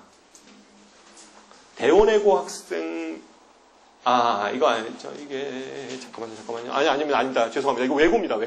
외고입니다. 390점 이상, 대원외고가 아니라, 이게 그냥 일반 외고예요. 390점 맞은 학생들이 있을 거 아니에요. 예를 들면, 전국에 요번에 수능 시험을 봤는데, 390점 이상 맞은 학생이 100명이에요. 100명이라고 한다면, 기준을 보면, 올해는 20명이 외고 학생이다, 이거예요. 이 데이터 뭔지 이해가 가시죠? 그러니까 390점 이상 맞은 전국의 학생들 중에 외고 학생이 차지하는 비중입니다. 그런데 보면 2013년, 2012년 이때까지는 거의 390점 이상 맞은 학생들의 비율이 외고가 거의 50% 정도에 육박했었어요. 그런데 이거는 뭐냐면 영어 성적으로만 선발하는 그런 경우 있잖아요. 지금 영어 성적으로만 선발하잖아요. 지금 외고는 다 다른 성적 하나도 안 보고 영어 성적하고 그냥 면접 가지고 뽑는 거 아닙니까? 그러니까 그 기준으로 뽑았을 때 이제 아이들이 차지한 형격히 많이 떨어졌죠. 많이 떨어졌습니다. 실제 보면 전체적인 비율 자체가 지금 외고는 분위기 자체가 저희들도 이제 아이들 수업을 해보면 알겠지만 예전 분위기는 좀 아닙니다. 예전 분위기 좀 아니고 많이 좀 이렇게 떨어졌어요. 그래서 뭐 보면 어쨌든 이게 좀 분위기가 팍팍하게 좀 떨어져 있는 이런 요 정도 데이터입니다. 집에 가서 좀 보시면 외고는 전체적으로 아이들의 학력 자체가 예전만 못하다, 많이 떨어졌다 이렇게 보시면 됩니다. 그리고 국제고는 아까 외고하고 국제고가 1000명이라고 그러면 외고가 7000명이었잖아요. 약 한 7배입니다. 7배니까 여기다 곱하기 7하면 거의 비슷합니다. 인원수 대비로 보면 한 21%. 그러니까 외고나 국제고나 뭐 거의 비슷하게 이렇게 되는 거죠. 근데 국제고는 좀 커리큘럼 자체가 또 외고하고 또 문과 학생이면 외고 가는 거에 대해서 뭐 충분히 적극적으로 검토해 볼 필요가 있습니다. 뭐 학교 분위기도 생각을 하고 아이가 그리고 또 기본적으로 뭐 문과면 뭐 외고를 가는 것도 뭐 저는 뭐 틀린 선택은 아니라고 생각을 하는데 문제는 아이가 뭐 이과를 가려고 하는데 뭐 외고 이런 부분은 좀 진짜 좀 많이 고민을 좀 해보시는 게 좋습니다. 왜냐하면 외고 자체는 커리큘럼 자체가 학교 그 교과 커리큘럼 자체가 그 전문 교육 있잖아요. 외국어 전문 교육으로 많이 짜져 있습니다. 그래서 기초교과 수업이 많지 않아요. 실제. 그러니까 수업 시수가 물론 뭐 보충 시간에 이렇게 뭐 야자 시간에 한다라고 얘기하는데 그거는 좀 그렇잖아요. 평상시에 그게 좀 관리가 돼야 되는 거지. 그래서 굳이 그런 그 불편함을 감수해서 이과 가려고 하는 아이들이 그 뭐 외고를 이렇게 지망하는 건 물론 들어갔는데 생각이 바뀌어서 나는 자연계를 가야 되겠다라고 하는 건 어쩔 수 없는 선택이지만 처음부터 아이가 외고를 갈 건데 분위기 때문에 이렇게 자사고는 안 될 것 같고 이런 거 있잖아요. 외고는 가고 싶어. 그러니까 이게 뭐 특목고를 가고 싶은데 전체 과목 성적은 안 돼. 근데 영어 성적은 괜찮아. 그러니까 외고는 될 것 같아. 학교에서 막 설명회 하니까 뭐 자연계도 뭐 반을 뭐 편성해 준다라고 막 얘기하시고 막 이러니까 그냥 외고 지원해서 분위기 때문에 가는 경우들이 있는데 그건 한번 많이 재고를 좀 해보셨으면 좋겠어요. 저는 그거는 좀 아니라고 생각하거든요. 굳이 뭐 그렇게 그런 그 선택이 과연 최선의 선택인가 이런 생각은 좀 듭니다. 어쨌든 외고를 가게 되면 교과 편성이라는 게 있잖아요. 그 교과 편성에서 전문교과 어학에 관한 전문교과 편성이 거의 대부분을 차지합니다. 그래서 굳이 그런 수업을 괜히 수업 시간에 안 들어도 되는 수업을 들으면서 이과를 간다. 이건 뭐 제가 보기에는 국제고는 어쨌든 거기다 곱하기 7 정도 하면 아까 외고랑 비슷한 그러한 통계가 나온다. 그리고 자사고입니다. 자사고를 보면 이것도 이제 자사고 전체예요. 그러니까 아까 전국형 자사고만을 얘기하는 게 아니라 자사고 전체로 보면 자사고는 점점 이렇게 늘어나고 있는 추세를 보이고 있습니다. 오히려 자사고 쪽이 요새는 지금 현재 입시 구조로 보면 외고보다는 오히려 자사고 쪽이 훨씬 더 현재 입시에 좀 유리한 이러한 학교 유형이라고 볼 수 있는 거죠. 그리고 자사고는 어쨌든 주요 과목 내신 성적을 가지고 평가를 하잖아요. 전국형 자사고 같은 경우는 그렇게 되고 아이들을 선발하는 과정도 입학사정관 전형, 대학교에서 요새 선발하는 입학사정관 전형하고 유사하기 때문에 실제 중학교 때 그런 것들을 한번 경험한 학생들이 훨씬 더 대학 입시에서도 이렇게 경험적으로 이렇게 어떤 걸 준비해야 되는지 뭐 이런 것들을 알 수 있는 그래서 경쟁력을 좀 더라도 갖게 되는 이러한 식의 지금 현재 그 학교 유형이다 이렇게 보시면 됩니다. 뭐 대체적으로 한 뭐 390 이상이 차지하는 게 자사고가 한 20%. 그 다음에 뭐 380이 16점 이렇게 쭉 나와 있으니까 이것도 좀 참고하시면 되고요. 자연도 뭐 비슷합니다. 자연이 좀 더 많죠. 자사고는 좀 인문계보다는 자연계 쪽이 훨씬 더 강세입니다. 자사고 쪽. 반도 아마 좀 더 많아요. 이과 아이들이 좀 더 많이 많고 이렇게 돼 있습니다. 여기까지는 뭐 그냥 대체적인 흐름을 좀 보여드리려고 했던 거고 현재 뭐 대체적으로 여기 뭐 380 이상 받는 아이들이 자사고가 차지하는 비율들 뭐 이런 것들이죠. 요게 굉장히 그 재밌는 도표인데 아까 제가 용인 부속고나 대원외고 이 정도 수준. 대원외고가 외고 중에는 최고잖아요. 그죠? 대원외고에서도 경쟁력을 가지려면 몇 등급? 4등급 정도일 거예요. 왜냐하면 여기 도표를 보면 이게 대원외고입니다. 대원외고 아이들인데 여기 한번 보세요. 이게 지금 어떻게 보여야 되냐면 4등급까지는요. 이게 수학 성적입니다. 학교 내신이 4등급까지는 100% 수능 1등급을 받고 있다는 거예요. 그렇잖아요. 봐봐. 1, 2등급, 1, 2등급, 내신 1, 2등급 되는 애들 1등급. 이게 수능 성적이에요. 그 다음에 3, 4등급 받는 아이들도 지금 수능 1등급을 받고 있어요. 5등급 애들도 일부는 1등급이고요. 일부는 2등급을 받고 있는 거예요. 이게 대원외고 아이들의 학교 수준입니다.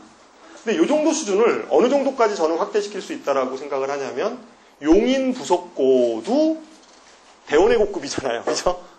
신문지상에 보면 그렇게 나오잖아요. 뭐 거의 서울대 들어가는 거의 비슷하잖아요. 그러니까 용인 부속고의 수준도 대략 이 정도 수준이라고 보시는 게 맞습니다. 용인 부속고도 한 4등급 정도 아이들이 보통 수능에서 보면 수학이 1등급을 받고 수학이 수능에서 굉장히 그 당락을 자주 하시는 건 알잖아요. 그리고 이 과목이 사실은 변별력을 갖는 부분이기 때문에 그걸 기준으로 보면 대체적으로 아이들 수준이 어느 정도 되는지를 알 수가 있죠. 그러니까 이 집단에 만약에 그러니까 용인 부속고 정도를 들어가려고 하면 우리 아이가 이런 거 판단하셔야 돼요. 우리 아이가 거기 들어가서 바닥을 깔 거면 차라리 거기를 선택 안 하시는 게 좋습니다. 그러니까 여기 안에 정도는 들어가야 돼요. 4등급 정도 돼야지 내신 등급, 그 집단에서 4등급. 4등급이면 40%입니다. 그러니까 그 집단에서 40% 안에 정도 들어가야지 아이가 그나마. 그렇지 않으면 나머지는 다 재수를 하거나 아니면 정시로 가야 돼요. 정시로 그냥 이제 그 외의 학교들 재수를 많이 하긴 하는데 어쨌든 그런 상태라는 거죠. 물론 여기에도 뭐 이런 아이들도 있어요. 그죠? 9등급인데 얘는 뭘까요? 한 명이 있어요. 9등급. 이런 애들도 있어요. 하여튼 있는데 꽤 있죠. 그러니까 그 다음에 요거는 요 데이터는 이제 일반 고등학교 데이터예요. 문과. 요것도 어머님들이 고등학교가 어느 정도 분위기인지 일반 고등학교 기준입니다. 일반 고등학교 기준에서 어떤 분위기인지를 한번 보시면 일반 고등학교에서 보통 1등급하고 2등급 문과 기준으로 해서 1등급, 2등급 정도 돼야지 수능에서 1등급을 받아요. 그러니까 일반 고등학교 기준에서는 무조건 내신이 인문계 고등학교입니다. 보통 1등급, 2등급. 그 분당 지역 비슷할 것 같아요. 최소 2등급, 내신 성적 2등급 정도 돼야지 수능에서 1등급을 받는다. 이렇게 보시는 게 맞아요. 최소 2등급을 유지해야지. 그렇지 않고 만약에 내신이 뭐 한 3등급이다. 그러면 실제 내신 3등급짜리 아이들은 수능 1등급 받기는 쉽지 않다. 통계적으로 보면 그렇잖아요. 2등급이거나 3등급이라는 거죠. 그러니까 일반 고등학교는 아주 딱해. 4등급이다 그러면 3등급, 4등급 이렇게 돼 있어요. 그죠? 5등급이다 그러면 4등급, 5등급 뭐 이런 거예요. 문과는 항상 그렇습니다. 아주 패턴도 괜찮아요. 여기 보면 내신이 9등급인데 수능도 9등급이에요. 얘네들 내신이 9등급인데 수능이 9등급. 이거 뭘까요, 얘가? 이거 뭘까요? 얘네들은 시험 안 본 애들이에요. 기본적으로 마킹을 하면 7등급은 나옵니다. 6등급, 7등급, 보통 7등급, 6등급, 7등급은 나와요. 마킹 찍으면 나와요. 그러니까 얘네들이 대단한 아이들이에요. 이 애들이 대단한 아이들이에요. 얘들이 진짜 대단한. 얘네들은 찍었어요. 찍었는데 8등급이야. 야, 얘는 진짜 보통 7등급 나와요. 6등급도 나와요. 이렇게 잘 찍으면. 그러니까 얘는 찍었는데 답을 다 피해서 찍으래. 대단한 아이들이죠. 그렇잖아요. 이게 진짜 쉬운 일이 아닌데. 어쨌든 고등학교는 이제 이런 식의 그 분포를 갖습니다. 그래서 인문계 정도 되면 1, 2등급을 해야 돼요. 그 학교에서. 그러면 1등급 받을 수 있습니다. 수능에서. 이거는 이제 전국 단위 자사고 쪽인데 전국 단위 자사고의 그 분포입니다. 자연계예요. 자연계. B형입니다. B형이라는 건 이제 자연계. A형은 인문계, B형 자연계니까 자연계에서 전국 단위 자사고 학교인데 이 학교 아이들 보면 맞잖아요. 한 4등급 정도는 해야지 수학에서 1등급을 받고 있다는 사실을 알 수가 있죠. 그 밑으로 내려가면 뭐 그냥 일반 고등학교하고 크게 다를 바 없습니다. 일반 고등학교 크게 다를 바 없어요. 그래서 그러니까 아까 얘기했듯이 우리가 어머님들 우리 아이가 자사고 분위기를 가지고 이제 자사고를 보낸다라고 생각하면 그걸 잘 생각을 하셔야 돼요. 얘가 거기 집단에 가서 얘가 이게 버텨내는지 아니면 얘가 가서 자사고가 어머님들 생각하기에 막 걔들 기숙사 생활하면 밖에 계시니까 그렇지 걔들 똑같아요. 일반 고등학교 애들하고. 제가 수업하는 애들 중에서 이제 용인외고 아이들이 좀 있는데 그 애들 얘기 들어보면 저는 이제 애들하고 막 얘기를 하잖아요. 그래서 뭐 걔들 생활기록부터 너 떼와봐 그래서 저도 읽어보기도 하고 뭐 이거 너 진짜야 그럼 뭐 다 사기예요 걔네들. 그래서 아까 제가 얘기했던 거 다 뭐 그냥 제가 이렇게 들은 이거 다 뭐 그냥 만든 거예요. 뭐 이런 거 다 필요 없는 거예요. 뭐 다 내신 성적만 나오면 돼요. 뭐 걔들 막 그러고 앉아 있어요. 그러고 있는데 어느 정도 애들이 좀 있냐면요. 물론 특이한 애들이긴 한데 이런 전국형 자사고에서 전교권 아이들은요. 진짜로 좀 많이 돼 있는 아이들이에요. 전 과목이 돼 있는 아이들이에요. 그러니까 이게 뭐 그냥 우스갯소리로 지금 그 용인외고의 전교 문과 2학년 아이인데 전교 3등 하는 아이가 있나 봐요. 제가 이름은 밝히지 않을게요. 근데 걔는 하루에 거의 밤에만 활동을 하는데요. 밤에는 게임만 합니다. 진짜 게임만 해요. 밤새도록 게임만 해요. 밤새도록 게임만 하고 아침이 되면 잡니다. 학교에서. 자요. 수업 시간에 자요. 하루 종일 자요. 애들 얘기로는 20분 정도 깨어 있대요. 시험 때는 한 1시간 정도 깨어 있고 나머지는 또 잔대요. 시험 때도 심지어 오락을 하는 거예요. 롤이라는 게임을 하는데 어쨌든 이제 그 게임을 애가 하여튼 한대요. 뭐 거의 뭐 하여튼 애가 자는데 걔가 전교 3등이에요. 웃기죠? 그치? 진짜 재수없잖아요. 걔는 뭐 애들 얘기로는 그럴 리가 있냐? 고등학교인데 제가 물어봤어요. 고등학교 1학년도 아니고 2학년인데 진짜야? 그럼 진짜라는 거예요. 걔가 1시간만 공부하면 전교 1등이래요. 근데 걔는 하루에 20분뿐이 깨어있는 시간이 없기 때문에 20분 공부하기 때문에 걔는 전교 3등이래요. 진짜 재수없는 애예요. 그러니까 뭐 예를 들면 국어다. 문과니까 걔. 국어다. 그러면 이제 국어를 한번 쭉 읽는데요. 그럼 100점이에요. 읽기만 하는데. 그리고 뭐 이런 거 있잖아요. 이상한 영어 단어, 진짜 뭐 이렇게 전문가들이나 알 정도의 영어 단어를 툭 던져주면 아주 자세히 얘기를 해준대요. 그런 아이들이 있는 거예요. 넘사벽 아이들이 있는 거죠. 물론 분위기는 이런 것 같아요. 분위기는 전국형 자사고 분위기는 아주 상층 아이들이 있어요. 한 전교 1등에서부터 한 3등까지는 불멸의 아이들, 약간 그런 아이들. 잠을 자도 다른 아이들은 도저히 넘을 수 없는. 그러니까 심지어 이런 거예요. 뭐 무슨 국어 경시대회를 하는데 여선생님이 감독관이었나 봐요. 걔한테 그러니까 얘가 문제를 풀다가 조는 거예요. 얘는 밤새도록 게임만 하니까. 그러니까 졸고 있는 거예요. 얘가 그러니까 경시대회 보는데 졸고 있으니까 얘야 너 그만 일어나서 문제 풀어야지. 그러면 얘가 이제 그때 깨서 이렇게 이제 일어나서 막 해요. 뭐 졸다가 깨다가 예? 그러면서 이제 무슨 학교 교내 경시대회를 봤나 봐. 국어를. 걔가 1등이에요. 그죠? 뭐 이제 그런 아이들이 있는 거예요. 몇 명이. 그러니까 그런 아이들은 그냥 전교 1, 2, 3을 합니다. 걔네들이. 도저히 넘을 수가 없어요. 일반 아이들은. 이제 그리고 이제 그 밑에 아이들이 이제 열심히 노력하는 아이들이 지네들끼리 이제 치고받고 싸우는 거예요. 그래서 내신을 엉망으로 만들어 놓습니다. 서열이 안 정해져요. 걔네들끼리 이제 막 지네들끼리 막 뒤집고 막 어떤 때는 3등급, 어떤 때는 2등급, 막 5등급 막 이렇게 왔다 갔다 거리면서 평균 등급을 완전히 까먹고 있죠. 걔네들끼리 막 지지작 하는 거예요. 성적이 4등급 이렇게 되는 거예요. 그러니까 평균 등급. 그런 애들조차도 1등급을 받고 있는 거죠. 실제 그러면 이런 애들이 교과 전형은 안 돼요. 이 학교에서 이제 교과 전형은 안 되고, 종합 전형으로는 갑니다. 종합 전형으로는 서울대, 연고대도 종합 전형 넣어요. 4등급이면 좋은 과는 못 집어넣는데, 인문계다, 그럼 의류 이런 데 있잖아요. 넣을 수 있어요. 그 정도로 이렇게 일단 넣습니다. 넣어서 그것도 이제 걔네들끼리만의 리그이기 때문에 문과에서 그렇잖아요. 대원외고나 용인외고 이런 지네들끼리 리그이기 때문에 서로 이렇게 피해가죠.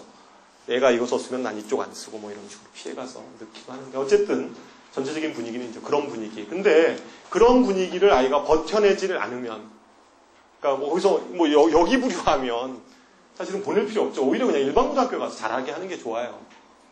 좋습니다. 제가 좀 약간 극단적인 예를 들었는데 학교 분위기가 그런 아이들이 하여튼 있다. 하여튼 그런 아이들이 있다. 그 다음에 뭐 요거는 그냥 일반적으로 똑같습니다. 뭐 1, 2등급. 일반고는 비슷하고 분당 상황도 거의 이렇게 비슷하면 되는데 비슷하다고 보시면 되는데 예를 들어서 분당은 이게 뭐 일반고등학교 다름 이걸 갖다가 분당고로 좀 약간 분당에 있는 어머님들이 관심 있는 뭐 낙생이나 서현, 낙생, 중앙 이런 데 있잖아요. 뭐 박승정고 그다음에 낙생고등학교 이런 데는 대체적으로 한 2.5나 한 3, 2.5 이 정도 아이들 한 요 정도까지 요보다 조금 더 넓을 수는 있어요. 그런 학교에서는 상층으로 좀 더 넓을 수는 있고 그래서 대체적인 이제 성적 분포는 이 정도. 그러니까 이 정도 아이들은 어쨌든 좀 좋은 대학을 가는 거죠. 인원수로 봤을 때. 뭐 이 얘기는 그냥 넘어가도록 하고 주요 대학 교교 합격자 비율을 보더라도 아까 제가 이건 얘기했던 얘기입니다. 대체적으로 보면 아무리 무슨 여기 특목 자율고 뭐 이런 특목고에 뭐 다 들어가 있는 거예요. 과고 다 들어가 있는 겁니다. 영재고 뭐 외고 뭐 다 들어가고 자율고가 이제 자사고 얘기하는 겁니다. 그런 얘기 하더라도 실제로 보면 한 반 정도는 일반고등학교가 채우고 있다는 걸 볼 수 있고요. 그래서 뭐 일반고등학교 간다고 그래서 뭐 이런 설명회 하시는 분들 계세요. 특히 그 자사고 막 그 숭배하는 학원들 같은 경우에 보면 무조건 자사고 안 가면 마치 대학에 인서울조차 안 될 정도로 막 이렇게 설명하시는 학부모 설명회들이 있는데 그렇지 않습니다. 현실은. 잘 몰라서 그분들이 하시는 얘기고요. 실제로 보면 한 반 정도는 일반고 학생들이 채우고 있고 그러니까 이거는 제가 보기에는 좀 선택의 문제는 어머님들이 어떤 아이들은 뭐 일반고 가서 이렇게 좋은 대학 갈 수 있고요. 어떤 아이들은 그냥 또 뭐 이런 특목이나 자사 쪽에서 좀 더 좋은 성과를 낼 수도 있고 문제는 어떤 학교를 가느냐라는 게 중요한 게 아니라 그게 좀 차이가 있다는 거죠. 그러니까 보통 일반고 기준으로 보면 내신 등급이 한 1등급, 2등급 정도는 유지해야지 좀 좋은 대학을 지나갈 가능성이 커지는 거고 이런 뭐 자사고나 특목고 이런 데는 4등급, 3등급 정도는 돼야 된다는 거죠. 그 집단에서. 그렇잖아요. 무조건 거기 들어간다고 해서 좋은 대학이 보장되는 건 아니라는 거죠. 요거는 제가 아까 얘기했던 분당 지역의 학교 이거는 이것도 제가 만든 자료는 아니고요. 이번에 고등학교에서 학부모 설명회 이렇게 한 자료 중에 좀 유용한 자료가 있어서 제가 좀 이렇게 복사를 해왔습니다. 거기 보면 이 학교들은 학교 이름은 이렇게 명시는 안 돼 있었는데 제가 보기에는 이게 낙생고등학교, 서영고, 중앙고, 대진고 그러니까 실제 분당 지역에 학부모님들이 좀 상위권 아이들이 많이 이렇게 가려고 하는 그러한 고등학교 유형입니다. 고등학교 유형들을 보면 여기는 어떠냐면요. 상층이 굉장히 다른 데보다 두껍습니다. 두껍다 보니까 물론 이 학교에서도 이렇게 넘사벽 아이들이 있어요. 아주 그냥 정교권, 그러니까 정교 1, 2, 3을 그냥 아주 번갈아 하는 아이들이 있는데 그 외에 그 밑에 그룹 아이들은 막 지네들끼리 치고받고 해가지고 걔네들도 내신이 엉망이 돼버려요. 내신이 엉망이 돼버리고 그리고 이 학교의 특징은 잘하는 아이들만 관리를 합니다. 대부분이. 사립학교고요. 그래서 아마 이런 어머님들 계실 거예요. 이 중에 혹시 제가 예상 질문 해볼게요. 우리 아이는 반에서 한 10등 정도 해요. 그죠? 반에서 10등. 그럼 요새 보통 한 30명인가요? 30명 중에서 10등 그러면 몇 %예요? 하여튼 보통 이제 뭐 3등급, 4등급 정도 되는 아이잖아요. 근데 우리 아이가 이제 그런 아이인데 고등학교를 이런 데를 보내야 돼요? 이런 데를, 이건 뭐 그냥 극단적인 제가 예입니다. 이게 꼭 이 학교만을 얘기하는 게 아니라, 이제 그냥 하나의 예로, 여기는 아무래도 좀 이렇게 좀 잘하는 아이들이 많이 몰려있는 집단, 여기는 그냥 평범한 집단, 이렇게 얘기를 하면, 기준으로 봤을 때, 어디를 보내는 게 좋을까요? 라는 질문을 했어요. 만약에 저한테 했다. 그럼 저도 이제 고민을 할 거 아니에요. 근데 저는 분명한 건, 이 학교가, 물론 맞을 수도 있어요. 아이가 이제 분위기가 아무래도 여기보다는 좀 더 타이트합니다. 수능 성적도 좀 아까 얘기했듯이 좀 높게 나오고 이런 것들은 맞는데, 사실은 학교 분위기 전체로 보면 여기는 좀 상위권 아이들만 챙겨요. 분명히 아시겠죠? 상위권 애들만 챙겨요. 나머지 애들은 좀 다 버리는 분위기입니다. 버리는 분위기. 그런 거 있잖아요. 그리고 시험도 굉장히 어렵게 내요. 그래서 얘네들 점수 많이 나오게, 표준 점수 높게 나오게, 시험도 되게 어렵게 내고, 그죠? 그리고 얘네들만 따로 모아서 관리를 합니다. 이렇게 관리를 해주고, 뭐 이제 그런 좀 차이점들도 좀 있는 것 같아요. 다 그런 건 아니겠지만 전체적인 분위기는 그래서 이런 집단, 그러니까 이제 그런 것들도 좀 참고를 하실 필요가 있을 것 같고, 그죠?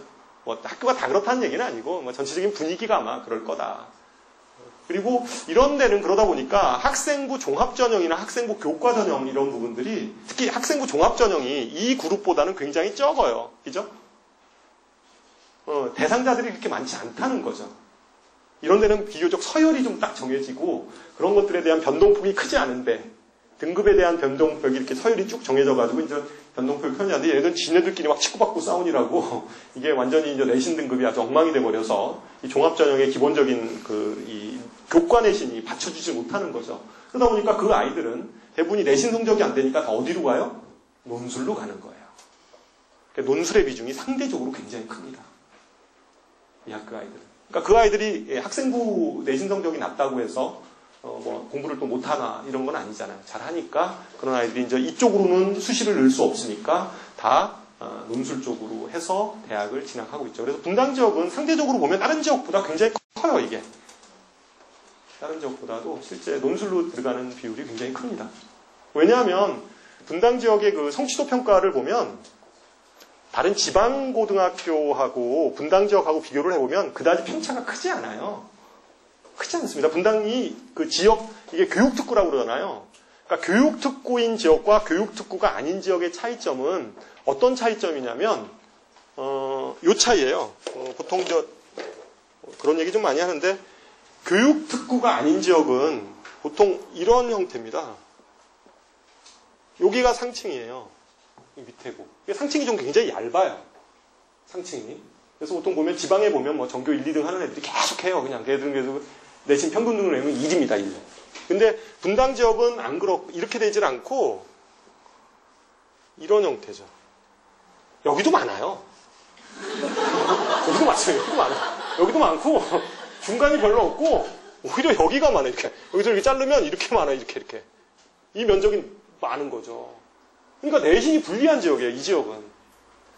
내신이 불리한 지역이니까 학생부 요새 이제 종합으로 많이 뽑는데 종합의 기준이 안 돼요. 내신 이게 안 맞아지니까 이걸로 준비하기가 쉽지 않아요. 그리고 종합전형 자체가 말이 종합전형이지 비교과 관리하는 것 자체가 사실 고등학교 올라가서 내신 성적 따기도 바빠 죽겠는데 비교과 관리하는 게 참 쉬운 일은 아니거든요. 그러다 보니까 사실은 논술에 대해서 생각을 할 수밖에 없죠. 논술 부분은 단기간에는 안 되고요.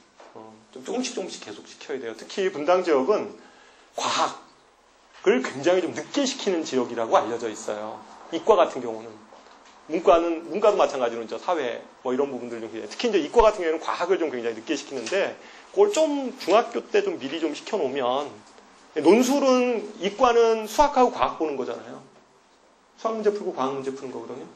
그러니까 좀 미리미리 준비를 시키면 훨씬 경쟁력을 가질 수가 있으니까 그렇게 시키는 게 좋을 것 같고, 저희 학원에서도 저희가 이제 보통 영재센터에서만 과학을 개설했다가 이번 6월 달부터 그 과학 개설하려고 저희가 하고 있습니다. 그래서 그거는 제가 좀 이따 강의 끝나고 간단하게 저희 우리 센터장이 나와서 조금만 한 5분 정도 좀 이렇게 좀 설명해 드릴게요. 그래서 어쨌든 분당고등학교의 그 분당권의 일반고등학교 특징은 있습니다. 물론 여기에 한 중간 그룹이 있긴 한데 제가 중간 그룹은 빼고 아주 상층하고 이런 아주 극단적인 대비를 좀 한 건데, 어쨌든 분당 지역의 전체적인 특징은 이런 구조를 갖기 때문에 상층이 좀 두껍고 밑에는 비슷해요. 평균 내면 한 2점 정도 높나 그래요. 성취도 평가 보면 지방하고. 그러니까 전국 평균하고 한 2점인가 3점뿐이 차이 안 나요. 근데 그럼 다른 점이 뭐냐? 이 상층 부분이 두껍다는 거죠. 이건 우리 지역뿐만이 그런 게 아니라 목동이나 뭐 대구이나 뭐 대구 수성구나 다 마찬가지예요. 그러니까 교육특구라는 지역의 특징입니다. 이런 때는 이제 내신 따기가 쉬운 지역이 아니다. 그걸 좀 미리 염두에 두셔야 되고, 일반 고등학교에서는 아까 했듯이 최소 이런